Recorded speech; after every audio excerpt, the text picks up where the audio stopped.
بسم الله الرحمن الرحیم Excel VBA trick number 7 دی ویډیو کې ان شاء الله دوه خبرې کوو.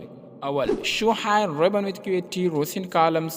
دویم فارمولا اره شیټ نمبر 9 تر علامه هیډن د پاره موږ ډیټا ده او همدارنګه فارمولا د پاره فارمولا اره د پاره او بل هم فارمولا د پاره زر علامه ته ویژوال بیسیک ته زل طریقه هیډن زه غواړم چې ریبن هایټ کما سره د QAT نو دغه کوډ ما سره ریبن هایټ کوي سره د QAT چې زلته فالس لیکم نو موږ سره به ریبن هایټ شي سره د QAT.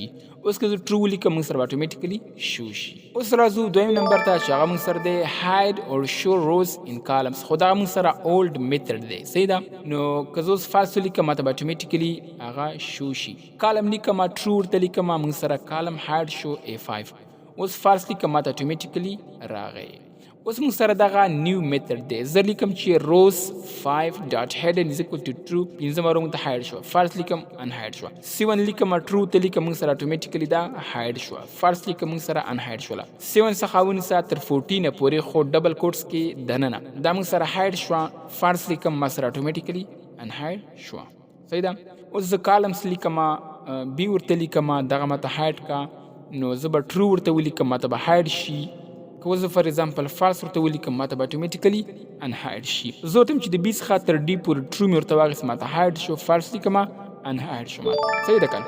اوس راځو دویمې خبرې ته چې هغه فارمولا کریشن ده. زه غواړم چې په دغه ځای کې پروډکټ فارمولا یوز کما نو زه به ورته ولیکم چې رینج کوم یو زموږ رینج دی.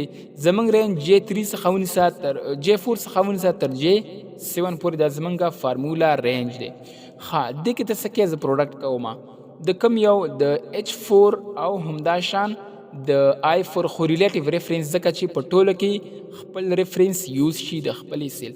که فکس سیل تاسو استعمالوئ تاسو به ډالر لیکئ خو ډالر که دې ولیکو نو تاسو ته به صرف دا بره چې کوم دي که نه H4 او I4 ضربیږي په هر یو سیل کې. اوس زه غواړم چې په دغه ځای کې زه سم یوز کما زموږ رینج J14 څخه J18 پورې دی نو زه سم یوز کوم د کم یو سیل H14 او I14 نو زه اوس رن کلیک کوم نو ماته اتوماتیکلی هغه راغی.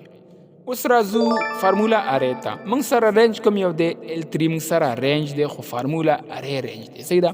دغه ځای کې زه سم پروډکټ فنکشن یوز کوم د کوم یو د H4 څخه والا تر H7 پورې او همداشان I4 څخه والا I7 پورې تاسو ریلیټیو او فکس دواړه یوز کولی شئ. نو ما سره راله هیله کوم چې په دې ویډیو باندې پوه شوي یاست. دا موږ سره ټریک نمبر 7